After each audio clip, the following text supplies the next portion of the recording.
Би энэ нутгийн одоо уугууд иргэн хүн одоо бараг л жил амьдралынхаа бүх хугацааг энэ нутагт өнгөрөөсөн.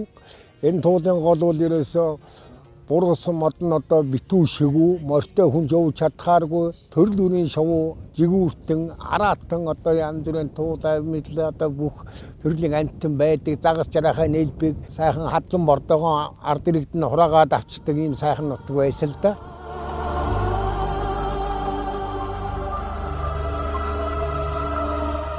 Одоо ч гэсэн яг мод зодон байна. Тэгтээ бол одоо их шингэрсэн. Ер нь мод маань жаахан гөгшөлж байгаа.